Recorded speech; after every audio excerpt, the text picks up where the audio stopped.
მკვლელობა უკვე დაიწყეს ადამიანებმა, მოქალაქეებმა, რომლებიც ცოტა ხნის შეკრებილი იყვნენ დიდუბის მეტროსთან, ისინი ახლა მიემართებიან უკვე წერეთლის გამზირისკენ და წერეთლის გამზირიდან უკვე ისინი საბოლოო მათი გაჩერების წერტილი და ლოკაცია იქნება წერეთლის პოლიცია. ეს ადამიანები, როგორც ხედავთ, ყვირიან შეძახილებით მიემართებიან, მოითხოვენ რომ გათავისუფლდნენ რეჟიმის ტყვეები და სოლიდარობას უცხადებენ უკანონოდ დაკავებულ მოქალაქეებს. აქ აქვთ ბანერებიც მოტანილი ადგილზე, რომ პოლიცია კანონს არღვევს, უსამართლო სასამართლო ხალხის ძალის გეშინოდეს და ასე შემდეგ. მოკლედ ასეთი ახლა ადგილზე ვითარება, აქ იმყოფებიან ასევე ის მოქალაქეებიც, რომლებიც კარგად გვახსოვს, რომ თემქის პოლიციასთანაც დააკავეს მხოლოდ იმის გამო, რომ მათ მოქალაქეებს პირბადაც ეკეთათ. მათ შორის აქ არის ერთ-ერთი მათგანი, რომელმაც კარგად იცის და შეიძლება ითქვას, რომ რეჟიმის სისასტიკეც გამოსცა და მოგესალმებით, რომ გითხრათ პირველ რიგში თემქის პოლიციასთან განვითარებული მოვლენების ერთ-ერთი მთავარი ფიგურატი თქვენც იყავით, თქვენც გამოსცადეთ ხომ, ანუ ამ პოლიციური რეჟიმის სისასტიკე. ესეც რომ გავიხსენოთ და დღევანდელი დღეც რას ეძღვნება და რატომ გადაწყვეტეთ დღეს ქუჩაში გამოსვლა. ბატონო, მადლობა. ჩვენ უკვე მესამე მსვლელობას მართავთ რუსთაველს გარეთ და ჩვენი მიზანია, რომ ჩვენი პროტესტის ხმა გაისმას ყველა რეგიონში და ყველა უბანში და ძალიან გვინდა, რომ ის გაცდეს, რა თქმა უნდა, ძალიან მნიშვნელოვანია პროტესტის კერა რუსთაველის გამზირზე, თუმცა მნიშვნელოვანია, რომ ჩვენი ხმა მივაწოდოთ ყველა მაცხოვრებლებს. ამის სწავლება ქონდა წინა კვირაშიც თემქაზე, სადაც პოლიციური რეჟიმის წინააღმდეგ აქციაზე თავად ვიწვნიეთ პოლიციური რეჟიმი, თუმცა რა თქმა უნდა, ჩვენი დაკავება არაფერი ამასთან შედარებით, რასაც რეჟიმის ტყვეები ყოველდღე აწყდებიან და რის წინაშეც ყოველდღე არიან რეჟიმის ტყვეების ახლობლები, ოჯახები და გვინდა მათ სოლიდარობა გამოუცხადოთ და რა თქმა უნდა უერთდებით იმ ძირითად მოთხოვნებს, რომელიც არის რუსთაველზე, ეს არის რეჟიმის ტყვეების გათავისუფლება და ხელახალი არჩევნები. კი ბატონო, ასევე თემქის პოლიციასთან დაკავების დროს ძალაც იქნა გამოყენებული ხო თქვენ წინააღმდეგ და მსგავსი მეთოდებით აკავებენ პოლიციური რეჟიმი ადამიანებს, მოქალაქეებს. ესეც შეგიძლიათ? დიახ, ჩვენი დაკავება იყო სრულიად მოულოდნელი, იმიტომ რომ ძალიან ცოტანი ვიყავით ისედაც და სრულიად კანონის ფარგლებში მიმდინარეობდა აქციები, თუმცა ჩვენი ქვეყნისთვის ეს უკვე არ არის გასაკვირი. ჩვენ ვხედავთ თუნდაც ზუგდიდში, ბათუმში როგორ აკავებენ სრულიად უდანაშაულო ადამიანებს ძალიან აბსურდული მიზეზებით და კანონებით, რომელიც ფაქტობრივად აღარ სჭირდებათ. ჩვენი დაკავებისას ადგილი ჰქონდა ძალის გადამეტებასაც, მეც პირადად და ჩემს თანამებრძოლსაც თმაზეც მოკაჩეს და დამოკიდებულება ხშირ შემთხვევაში იყო ძალიან დამამცირებელი, თუმცა უნდა ითქვას, რომ სისტემის შიგნითაც ადამიანები ნაწილობრივ ხვდებიან იმ სიტუაციის აბსურდულობას, რომელშიც ჩვენ ცხოვრობთ, რაც იმედის საფუძველს იძლევა ნამდვილად. კი ბატონო, მადლობა ძალიან დიდი, როგორც ხედავთ, ეს მოქალაქეები მოემართებიან უკვე მსვლელობით და მიემართებიან საბოლოოდ წერეთლის პოლიციისკენ იქნება მათი გაჩერების მთავარი წერტილი, სადაც როგორც პირდაპირ ეთერში ისმენთ რა აპროტესტებენ კიდევ ერთხელ რეჟიმის პოლიციური ძალების ქმედებებს. მოგესალმებით, პირდაპირ ეთერში ვართ. თქვენც რომ გითხრათ თქვენი სათქმელი რა არის დღეს, რატომ გამოხვედით ქუჩაში და რა საქმეს მოხალხეთ? ჩვენი სათქმელი არის ის, რომ ჩვენ არ გვინდა, რომ ეს ბრძოლა მხოლოდ გამოიკეტოს რუსთაველზე. ის არის სიმბოლური ადგილი პროტესტის, მაგრამ მნიშვნელოვანია გაშლა თბილისში, ყველა გარეუბანში და მთელ საქართველოში. სოლიდარობა ასევე ყველა ქალაქს თბილისიდან და სოლიდარობა, თავისუფლება და თანასწორობა. ეს იქნება ჩემი. კი ბატონო, პოლიციური რეჟიმის წინააღმდეგ მართავთ ასევე დღევანდელ აქციას, ხო? ბოდიში ვერ გავიგე. პოლიციური რეჟიმის წინააღმდეგ ბანერებიც გაქვთ მოტანილი, რომ პოლიცია კანონს არღვევს. აი ეს თქვენი გადმოსახები. პროტესტის მიზანი პოლიციის კი, პოლიცია კანონს არღვევს ნამდვილად.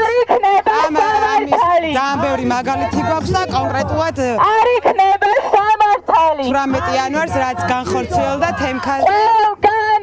ესეც კარგი. აი ეს ხმები ყველაზე მნიშვნელოვანია და ჯობია რომ ეს ისმოდეს. ჩვენ არ გავჩერდებით და პროტესტი გაიჩნდება მთელ ქვეყანაში. მადლობა ძალიან დიდი. ასევე მინდა გავესაუბრო მოგესალმებით. პირდაპირ ეთერში ვართ. თქვენც იმყოფებოდით თემქაზე, როდესაც პოლიციის წარმომადგენლებმა დაგაკავეს მხოლოდ ნიღბების გამო, ხო? დღესაც მართავთ აქციას. ანუ დღეს რა გაქვთ სათქმელი, განსაკუთრებით მას შემდეგ, რაც თქვენ პირადად გამოსცადეთ ამ რეჟიმის სისასტიკე, ხო? ერთადერთი რამე გვაქვს სათქმელი. ცოტა ნელავიაროთ ხო? ერთადერთი რამე გვაქვს სათქმელი. ავტორიტარიზმს არ ვეგუებით ამ ქვეყანაში. პოლიციური რეჟიმის არ გვეშინია. მიუხედავად იმისა, რომ წინა შაბათს მე პირადად დამაკავეს და 24 საათი დავყავი იზოლატორში, მაინც არ მეშინია. არ გავჩერდებით და ვიბრძოლებთ ბოლომდე პატიმრების გასათავისუფლებლად. იმიტომ რომ ეს არ არის ნორმალური, რაც ახლა ქვეყანაში ხდება, ამ დონის ჩაგვრა, ტერორი და რეპრესიები ხალხი ასეთ მოპყრობას ნამდვილად არ იმსახურებს. ამიტომ ძირს ავტორიტარიზმი. მადლობა ძალიან დიდი აქციის მონაწილეების გესმით თქვენ შეეძახილები საქართველოს ადრე საქართველოს აჯანყდა ასევე ყურებდნენ სოლიდარობა პატიმრებს ყველგან მიიციან ასაც ამართა ეს არის ამ ადამიანების სათქმელი ასევე ბარერებს და პოლიცია კანონს აკეთებს შეიძლება ითქვას რომ დღეს აქ შეკრებილი მოქალაქეების სათქმელი სწორედ ეს არის და ამის მიტკრებებიან რომ გააპროტესტავენ პოლიციის როგორც ისინი ამბობენ უკანონო მოქმედება მოგესალმებით პირდაპირ ეთერში ვართ თქვენც რომ გითხრათ თუ შეიძლება რამდენიმე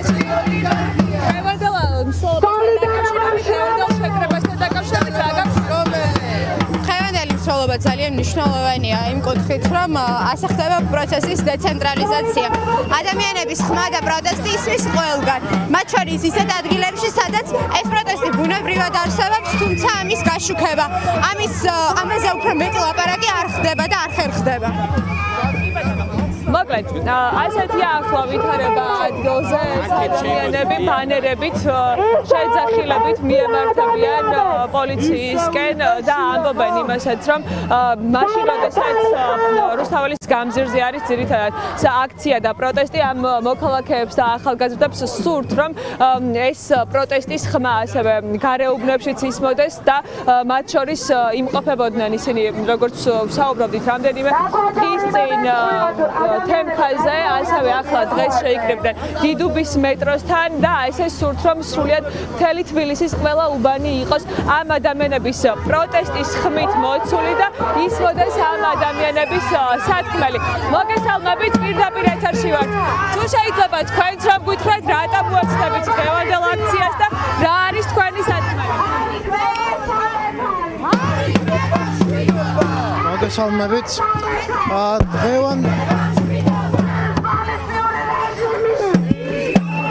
დღევანდელი აქცია ეხება ყველა ადამიანს, ვინც ფაქტიურად წყობების ქვეშ არის ამ სისტემის მიერ, ვინც ციხეში არის უსამართლოდ. ჩვენ გავიგეთ ბოლო რამდენიმე დღის წინ, რომ ადამიანები ჩასვეს წლებით ციხეში სამართლოდ სრულიად და ჩვენი მეგობრების ხედან კიდევ ერთხელ ვიმეორებ ციხეში, მხოლოდ იმიტომ, რომ პროტესტი გამოხატეს ამ რეჟიმის მიმართ. ჩვენ ვაპროტესტებთ მიმდინარე მოვლენებს, ვაპროტესტებთ ამ რეჟიმის ფორმას, როგორც უპირისპირდება საკუთარ მოსახლეობას და ვაპროტესტებთ იმას, რომ არ უსმენს თავიანთ მოსახლეობას ეს ადამიანები, ვინც პირდაპირ დაუპირისპირდა ამ ყველას. შესაბამისად ხო, ჩვენი ხმა იქნება ძლიერი და მოიქნება ყველგან.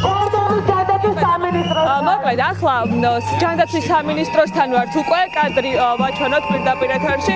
ჯანდაცვის სამინისტროსთან შეძახილებით, სასტონებით ცდილობენ რომ ხმაური შექმნან ამ ადამიანებმა და მათი პროტესტის ხმა ამ შემთხვევაში ჯანდაცვის სამინისტროს წარმომადგენლებს და თანამშრომლებსაც გააგონონ და ამის შემდეგ უკვე ეს მსვლელობა რა თქმა უნდა გაგრძელებენ უკვე წერტილის გამზირზე და მივლენ პოლიციასთან, სადაც არის მათი მთავარი წერტილი გაჩერების და სადაც გააპროტესტებენ პოლიციური რეჟიმის ქმედებას, ძირს ჩაგვრა, ძირს ტერორი. ეს არის ამ ადამიანების სათქმელი და სწორედ ამ ჩაგვრის და ტერორის წინააღმდეგ იკრიბებიან, შეიძლება ითქვას, უკვე 2 თვეა. ეს მოქალაქეები და ცდილობენ, რომ ეს პროტესტის ხმა მთელი დედაქალაქისა თუ საქართველოს მასშტაბით ისმოდეს და ესმოდეს არალეგიტიმურ ხელისუფლებას და არალეგიტიმური ხელისუფლების თავისუფლების წარმომადგენლებს და ისინი ამბობენ, რომ ისინი ბრძოლას გააგრძელებენ ბოლომდე, სანამ მათი მიზანი არ შესრულდება და ის, რა თქმა უნდა, ორ მთავარ მოთხოვნასაც უერთდებიან, რაც არის რეჟიმის ტყვეების გათავისუფლება და ხელახალი არჩევნების ჩატარება. მადლობა დიანა, პირდაპირ ეთერში მსვლელობიდან დიანა ჩირგაძე გვერდებოდა.